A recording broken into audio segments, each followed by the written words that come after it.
Hey guys, David Patrick Green here, hackhollywood.com, hackbollywood.in, and just a little video for you guys today on one of the biggest mistakes that I've seen a lot of actors make. And this mistake can literally cause you to derail your career, if not entirely, by months and even years. Okay, before I get to it, I'll just ask you the small favor of subscribing to my channel, and if you think of it, share it with any other actors you think might benefit from it. So what I'm talking about, and this big mistake, this big danger in your career, is really allowing yourself to be flattered into doing something that you probably wouldn't have thought of doing on your own.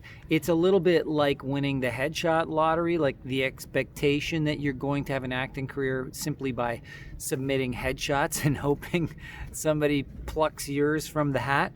But this is really more about your ego and allowing yourself to be flattered into doing things that really just aren't a part of your overall career aspirations, that actually derails you from being personally empowered and makes you end up being part of somebody else's plan that probably isn't going to benefit you in the long run. So what I'm talking about in particular is one instance, and I've had this happen to a lot of my private coaching clients.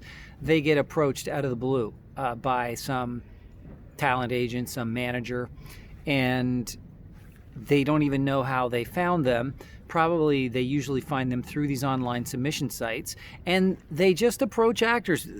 They don't have any credits other than maybe some student film credits or what have you, and it's just a headshot. So you have to wonder what it is that an agent, a legitimate agent or manager, would see in some random picture that they've seen. And you can start to actually imagine some of the reasons why they might approach you with just a picture, right? One of them is they could be sexual predators, okay? They could be trying to find a date or what have you, and I've heard lots of instances of that happening.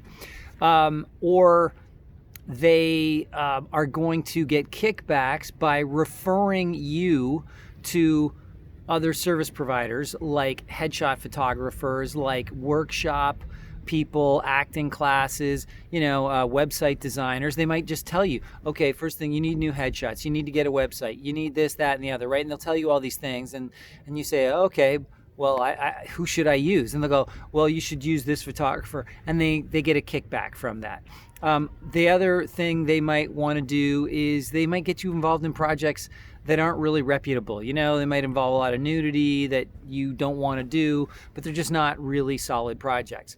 And really just overall, how to defeat this whole thing, because I don't want to get too much into all of the things that can go wrong.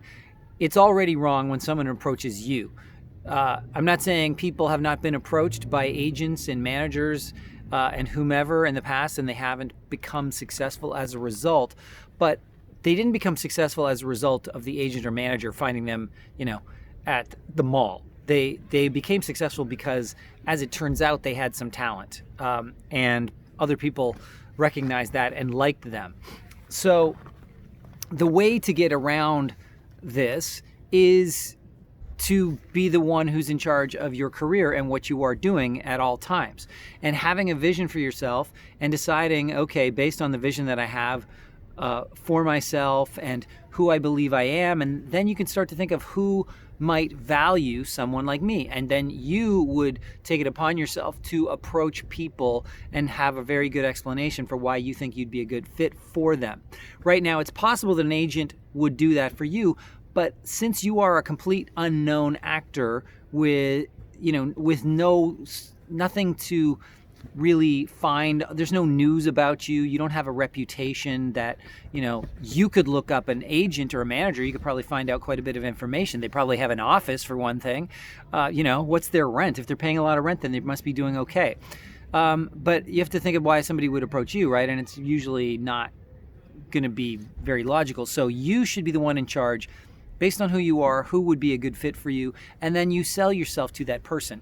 And if you do a good job, you're enthusiastic, and you did your homework, then maybe they would consider you.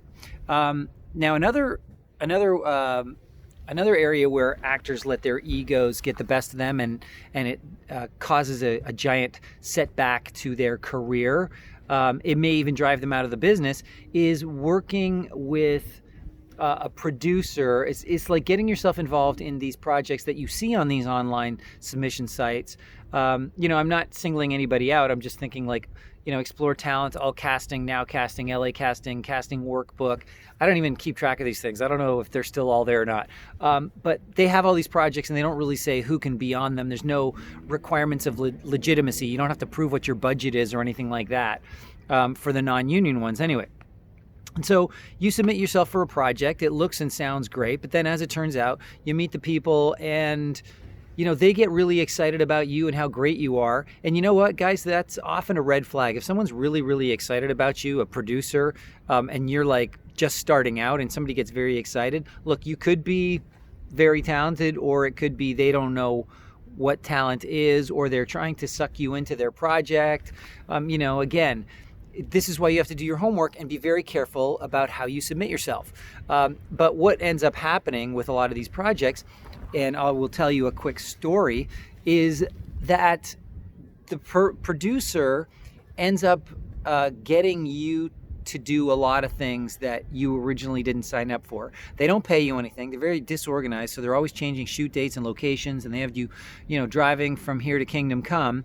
And if you think about it, like, who are these people anyway? Like, why is it that you would be so interested in doing their project? And I'll tell you what the answer is. The answer is it's your ego. You're flattered because someone's taken an interest in you, okay? And so you have to be very careful and watch out for that.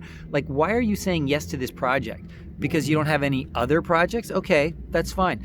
You shouldn't be in a hurry to get projects. Like, it's not like any project is better than no project. If you take the time and do your homework, again, in the same way you would for an agent, figure out who you are, what you have to offer, and then carefully select what you submit yourself for. And then when somebody says, yes, we'd like to bring you in for an audition, and then they say, oh, well, you did a great job, and we'd like to offer you the role, that's when you start to actually try to talk yourself out of the role and sort of see if they can talk you out of not doing the role. And what I mean by that is if you ask a lot of questions like, okay, where's this going to shoot? What's the budget? Where'd you get the money? What if you go over budget? What are you paying me? Do I get mileage? When are you paying me? Who else is going to be in it? What are the changing room facilities? What's the food situation? And get it all in writing, because if it's in writing, then you can walk off if they don't live up to what they said they were going to offer you, okay? And this is very important. Get them to answer the questions. First of all, a lot of people aren't going to want to even answer the questions because they don't have an answer for the questions. And if they don't have an answer for the questions, do you want to do the project? Probably not.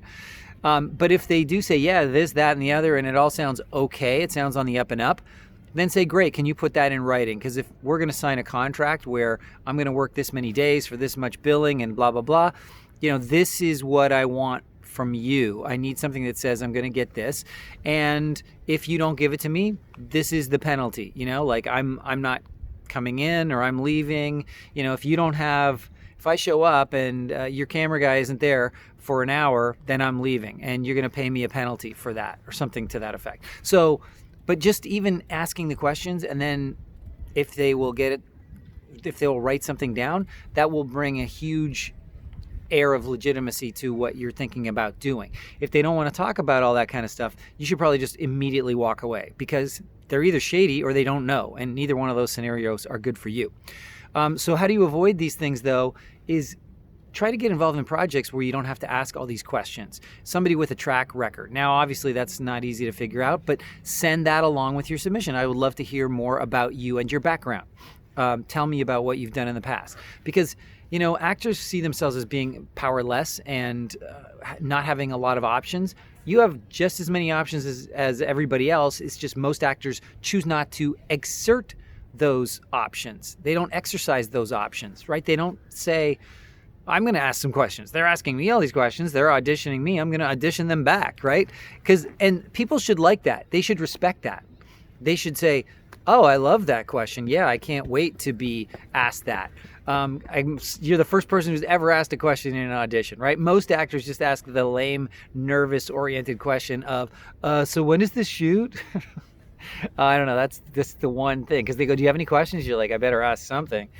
So anyway, to avoid all this, try and be in control of your life, meaning you decide who you are, what you want, and who you want to get it from. And then you can very, very carefully pick and choose the projects you submit yourself for in the first place. And then when it seems like this, it's a good project, they bring you in for an audition, you like the material, then you start asking some more questions. And not until you are 100% satisfied with their answers should you go ahead and do the project. Because I personally got sucked into a project that went on for years, and I guess it was my ego that just wouldn't allow me to just say, I'm just going to pass. I'm out of this. Eventually I did. But, I know other people who got sucked into it as well. And I've known lots of people. I have a private coaching client, and it was actually one of the reasons we parted company was because I kept warning them about these situations. They would meet people at, where they worked, and I say, well, why don't you pick who you approach? And somebody would flatter them and say, hey, you're a good looking guy, you should be in my project. And they'd immediately be telling me, oh, I'm going to be in this movie. I'm like, what do you know about this person? Oh, I don't know. And he got himself into some compromising positions. And since he wouldn't really listen, well, he would listen to my advice, but he wouldn't take my advice. He kept allowing himself to be flattered by these people. And, it's really held him back. I'm 100% certain he could be a regularly working actor, but he keeps getting himself sucked into these situations because he's easily flattered and thinks that if somebody who's above him says something nice to him, then he should just go along with it, rather than say, well, that's very kind of you, but it doesn't really fit what I want to do right now. So thank you very much, and just you smile and you say, no, thank you. Everybody needs to learn how to do that. It's the most empowering thing you can do, is to learn how to say no without really, pissing somebody off. But for yourself, to be confident in saying no, to not feel badly or guilty about saying no. Because if you say no when it's not a good fit for you, the person who you're saying no to will actually also be thankful. Because in the long run, if you had said yes, but you knew it wasn't a good fit for you, it would not have worked out well for either of you, right? Okay, guys, that's it for now. But try to watch your ego, watch yourself feeling flattered by other people's advances, and try to be the one who is in charge of your career at all times. Okay, guys, that's it, and I will talk to you soon. If you got any questions, let me know what you think of this. Was this any good? I don't know. I wish somebody had told me this when I was starting out, but I'd love to know what you guys think. I will talk to you soon.